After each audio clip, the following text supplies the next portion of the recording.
మహారాజా Vijay Sethupathi 50వ cinema. ఈ తమిళ dubbing cinema నిన్న శుక్రవారం జూన్ 14న తెలుగు తమిళ భాషలో రిలీజ్ అయింది ఒకేసారి. నేను నిన్ననే చూశాను, శుక్రవారం తెలుగులో చూశాను. అంటే సినిమా 2 గంటల 15 నిమిషాలు ఉంది. అంటే ముందు ఈ సడన్గా వచ్చింది ఈ సినిమా టీజర్ మొన్న 2 వారాల క్రితము. టీజర్ చూసినప్పుడు అంటే టీజర్లో క్యూరియస్గా ఉన్నింది. అంటే టీజర్ చూస్తే అర్థమవుతుంది మనకు. ఆ టీజర్లో లక్ష్మి ఎవరు అనే క్వశ్చన్ అయితే ఉంది ఆ టీజర్లో. ఆ తర్వాత ట్రైలర్ వచ్చింది. ట్రైలర్ పెద్దగా లేదు, కానీ సినిమా చూస్తే మొదటి 5 నిమిషాల్లోనే మనకు ఈ లక్ష్మి ఎవరు అనేది మనకు అర్థమైపోతుంది. సో అది అది కాదు అసలు కథ వేరే ఉంటుంది. అంటే సినిమా అంటే పెద్ద గొప్ప కథ ఏం కాదు ఇది. ఇలాంటి కథలు మనం చాలాసార్లు చూసాం. మనము సినిమా స్టార్ట్ అయిన 5-10 నిమిషాలకే మనకు తెలుసు. అంటే హీరో విజయ్ సేతుపతి క్యారెక్టరు, అంటే అతని సిచ్యువేషన్ చూసి మనకు అర్థమైపోతుంది ఏదో జరిగింది, దానికోసం ఇలా డ్రామా ఆడుతున్నాడు. అది ఏం జరిగింటుందో కూడా మనం ఊహించగలము. అంటే ఎన్నో సినిమాలు చూస్తాం కాబట్టి మనకు తెలుసు. హీరో సెటప్ చూస్తే మనకు అర్థమైపోతుంది ఎవరు చేశారు, ఎందుకు చేశారు, ఎలా చేశారు అనేది ప్రశ్న. అవి కూడా మనం సినిమా ముందుకు వెళ్తున్న కొద్దీ మనకు అన్నీ అర్థమైపోతుంటాయి. అంటే ఎవరు చేశారు, ఎందుకు చేశారు, ఎలా చేశారు, ఆ చేసిన వాళ్ళ పరిస్థితి ఏంటి అనేసి మనకు అంతా తెలుస్తున్నా కానీ సినిమాని డైరెక్టర్ చాలా గ్రిప్పింగ్గా, చాలా ఇంట్రెస్టింగ్గా నరేట్ చేసుకుంటూ వెళ్ళాడు. మధ్యన కామెడీ రిలీఫ్ కూడా ఉంది. కొద్దిగా మనకు అంటే ఊపిరి బిగబెట్టి చూస్తున్నా కానీ మనకు తెలిసినా ఇదే జరిగింటుంది అనుకున్నాం, అదే జరుగుతుంది. ఎవరు చేశారనుకుంటాం, వాళ్ళే చేసింటారు అంటే మనకు తెలుస్తూ ఉంటుంది చూస్తున్నాం మనకు. కానీ ఇంట్రెస్టింగ్గా గ్రిప్పింగ్గా తీసుకెళ్ళాడు. అదే మ్యాజిక్ ఈ స్క్రీన్ ప్లేలో. అంటే సినిమా అంటే మనకు బాగా గమనిస్తే అర్థమవుతుంది చూసే వాళ్ళకు. అంటే మామూలుగా జనరల్గా సినిమాల్లో ఏముంటుంది, ఒక కథలో ఒక ఫ్లాష్ బ్యాక్, ఆ ఫ్లాష్ బ్యాక్కి ప్రజెంట్లో రివెంజ్ ఇలా ఉంటుంది మనకు. బట్ ఈ సినిమాలు అన్నీ మిక్స్ చేసి ప్యారలల్గా చూపిస్తారు. అంటే ఇది ప్రజెంటా ఫ్లాష్ బ్యాకా అనేది మనకు అర్థం కానట్టుగా స్క్రీన్ ప్లే మాయ చేశారు. సో అది బాగా గమ్మత్తుగా ఉంటుంది. అంటే ఒక 10 ఏళ్ల క్రితం జరిగిన సంఘటనలు, ఇప్పుడు జరుగుతున్న సంఘటనలు 2 ప్యారలల్గా వెళ్తుంటాయి. సో మనము ఏమంటారు అంటే రెగ్యులర్గా సినిమాలు చూసే వాళ్ళకి ఇది అర్థమైపోతుంది.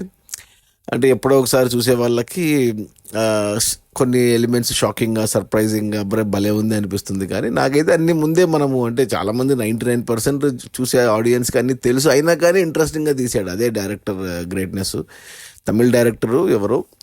ఇంకా విజయ్ సేతుపతి ఇంకా మామూలే, ఇంకా చించారేస్తాడు యాక్టింగ్, అది అందులో డౌట్ లేదు. నేను అప్పుడప్పుడు పిజ్జా అనే సినిమా నుంచి, అప్పుడు విజయ్ సేతుపతిని తెలీదు, పిజ్జా అనే సినిమా నుంచి చూస్తున్నా విజయ్ సేతుపతి సినిమాలు 10 ఏళ్ళుగా. నాకు బాగా గుర్తు విజయ్ సేతుపతి, నేను బాగా గుర్తు పెట్టుకునింది అప్పటి నుంచి. అంటే అది ఒక సినిమా వచ్చింది సూపర్ డైలాగ్స్ అని, డబ్బింగ్ సినిమా. అది కూడా అక్కడి నుంచి దానికి నేషనల్ అవార్డు కూడా వచ్చింది అతనికి సపోర్టింగ్ యాక్టర్గా. అలా తెలుగులో సైరాలో చేశాడు, ఉప్పెనలో చేశాడు. కానీ 2 సినిమాలు చేశాడు తెలుగులో, అన్నీ మనకు డబ్బింగ్ సినిమాలే విజయ్ సేతుపతివి. ఇక ఇందులో ఇంకొక సర్ప్రైజింగ్ వచ్చేసి విలన్ వచ్చేసి అనురాగ్ కశ్యప్ అని హిందీ డైరెక్టర్. అతను హిందీలో మనకు అతను ఫేమస్ అయింది, గ్యాంగ్స్ ఆఫ్ వసేపూర్ డైరెక్టర్గా చాలా ఫేమస్. అనురాగ్ కశ్యప్ ఇంతకుముందు ఒక తమిళ సినిమా చేశాడు నయనతారతో. ఆ సినిమా నేను చూడలేదు, కానీ దీంట్లో చూశాను ఫస్ట్ టైం. అంటే చాలా హిందీ సినిమాల్లో చిన్న రోల్స్ చేశాడు, క్యామియోలు చేశాడు, కానీ ఇట్లా ఫుల్ లెంత్ చూడడం ఇదే ఫస్ట్ టైము. అంటే ఇద్దరు భారీ పర్సనాలిటీ, విజయ్ సేతుపతి భారీ పర్సనాలిటీ, అనురాగ్ కశ్యప్ భారీ పర్సనాలిటీ. వాళ్ళిద్దరూ క్లైమాక్స్లో కొట్టుకుంటుంటే అసలు అంటే రెగ్యులర్ ఫైట్ లాగానే ఉండదు అది. మామూలుగా 6 ప్యాక్ బాడీ హీరో, లేకపోతే టాల్ స్ట్రాంగ్ విలన్ ఇలా ఉండదు. మామూలు మనుషులు, అంటే రియలిస్టిక్గా తీసుకెళ్తారు ఈ తమిళియన్ సినిమాలు. ఈ సినిమా అంత రియలిస్టిక్గా లేకపోయినా, అంటే రీసెంట్గా ఒక సినిమా వచ్చింది సిద్ధార్థది, చిన్న అనేసి. అది చాలా డిస్టర్బింగ్ అయింది ఆ మూవీ. నాకు అది చాలా డిస్టర్బ్డ్ మూవీ అది. ఆ సినిమా అంటే అలాంటి సినిమానే ఇది కూడా, బట్ అంత డిస్టర్బ్గా ఉండదు. డిస్టర్బ్గా ఉంటుంది కానీ కొద్దిగా మంచిగా హ్యాపీ ఎండింగ్ ఇచ్చారు కాబట్టి పర్లేదు, అమ్మయ్య అనుకోవచ్చు. కొద్దిగా కమర్షియల్ ఎలిమెంట్స్ కూడా బాగానే యాడ్ చేసుకున్నారు, ఫైట్స్. అండ్ మ్యూజిక్ వచ్చేసి అజనీష్ లోకనాథ్, మన కాంతారా మ్యూజిక్ డైరెక్టర్. మనకు తెలుగులో విరూపాక్షకి ఇచ్చాడు అండ్ మంగళవారంకి మ్యూజిక్ ఇచ్చాడు అతను. పెద్దగా ఏం లేదు బ్యాక్గ్రౌండ్ మ్యూజిక్, పాటలు ఏం లేవు, బతికిచ్చారు. సో బ్యాక్గ్రౌండ్ అలా సిచ్యువేషన్ తగ్గట్టుగా వెళ్ళింది. ఇక మెయిన్ ఇంకొక అమ్మాయి ఉంది, ఎవరు మన మలయాళం యాక్టర్, మన యమదొంగలో ఉంటుంది, ఆమె పేరు గుర్తు రావట్లేదు నాకు. మమతా మోహన్ దాస్ ఉంది. ఏమన్నా ఉంటుంది అనుకున్న ఆమె క్యారెక్టర్, కానీ ఏమీ లేదు. ఎందుకు చేసిందో మరి అర్థం కాలేదు. ఇంకొక హీరోయిన్ ఉంది, ఆ అమ్మాయి పేరు తెలీదు, చాలా సినిమాల్లో కనపడుతుంటుంది.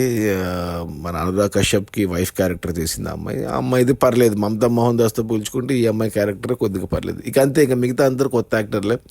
అంత తమిళ యాక్టర్లో ఒకరిద్దరు తమిళ ఫేసులు మనకు తెలిసిన పోలీస్ క్యారెక్టర్స్లో కానిస్టేబుల్, హెడ్ కానిస్టేబుల్ అతని పేరు మనకు తెలియదు.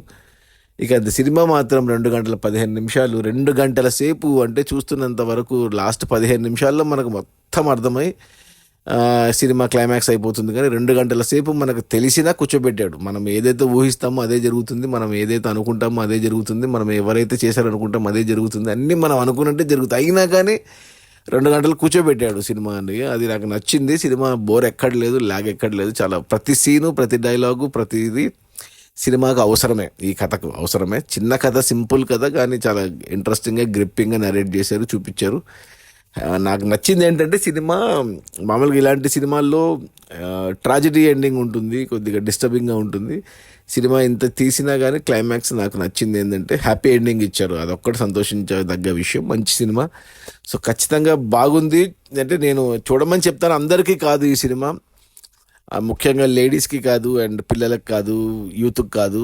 అంటే ఎవరికి నచ్చుతుంది అంటే ఈ సినిమా నాకు తెలిసి నాలాగా అంటే మిడిల్ ఏజ్డ్ మెన్కి నచ్చుతుంది, మగవాళ్ళకి. దాంట్లో కూడా కొంచెం సున్నిత మనస్కులు కొద్దిగా దూరంగా ఉండడమే మంచిది ఈ సినిమాకు. ఎందుకంటే అంటే ఈ సినిమా చూస్తే ఈ సిచ్యువేషన్ మనకు ఎదురైతే ఏంటి అనే ఆలోచన వస్తే తట్టుకోలేము. సో అలాంటి సినిమా, కొద్దిగా గుండె ధైర్యం ఉన్న వాళ్ళు చూడండి, ఎస్పెషల్లీ మగవాళ్ళు చూడండి. అంతే, మిగతా వాళ్ళకి వద్దనే చెప్తారు. రేపొద్దున ఓటీటీలో వచ్చినా అదే సిచ్యువేషను.